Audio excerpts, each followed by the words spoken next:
All right, so I'm Todd. The YouTube channel is called the Minnesota Black Robe Regiment. That is a throwback to the Revolutionary War days when pastors of churches were encouraging patriots to rise up and fight tyranny. I'm not advocating fighting in that respect. What I am advocating is for people, especially Christians, to recognize that it's our responsibility to fight tyranny and to watch out for our neighbors. And so what I was wondering is if you could tell me quickly, as Christians, why are they... Looks like they're gonna come. No, they're not coming this way. No, they're not. They're fine. They're fine. They're just sitting in That's security. The Minnesota Black Robe Regiment. And you know, I was a member of the Tea Party. Okay. And I know when Glenn Beck helped form the Black Robe Society, with all the pastors coming together, and that was all peaceful. It was never any violence. But it means a lot to us that our churches are closed. What's your name? Jenny Williams. Okay. It means a lot to us. Our churches are closed. They were deemed non-essential. They're basically saying that we're not worth anything. And they're punishing us when they're letting liquor stores be open, Walmart open. And I think there's more chance of catching the virus at Walmart than I'm going to catch it in my church.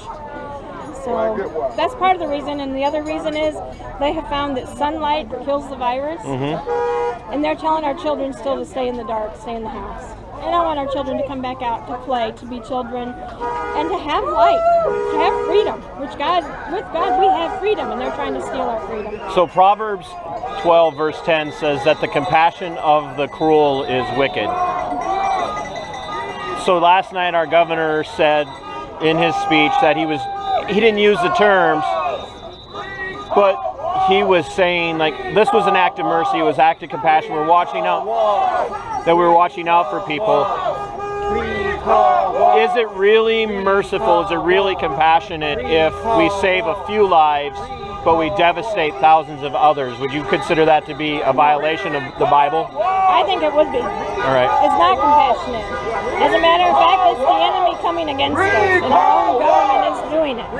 Say that again.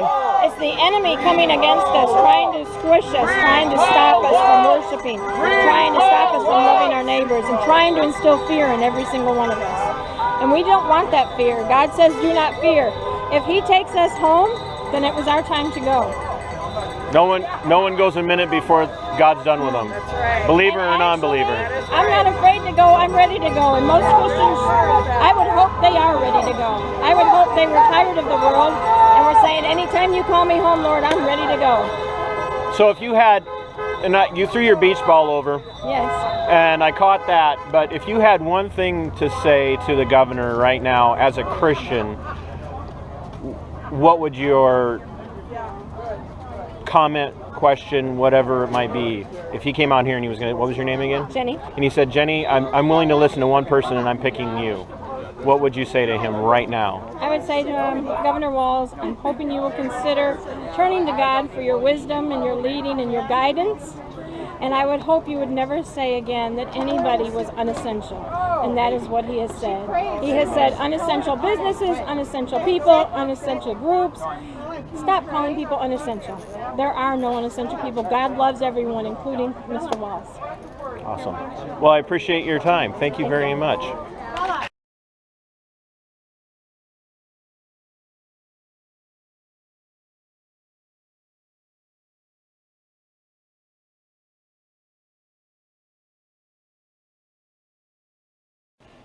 As always, thanks for watching the video. Thanks for being open-minded. Thanks for listening. I would ask that over here in the corner, somewhere on your screen, you hit the subscribe button. It's important, not for me, but because mainstream media, legacy media, isn't going to get the word out. They're not going to let people who don't toe the established line speak. So for the sake of liberty and for the sake of the defense of this nation, small little independent voices like mine need to be heard, especially the interviews. It's got very little to do with my commentary and a lot more to do with the interviews and the people who are affected when liberties are tread on. So once again, hit the subscribe button, like, subscribe, and share. Thank you very much.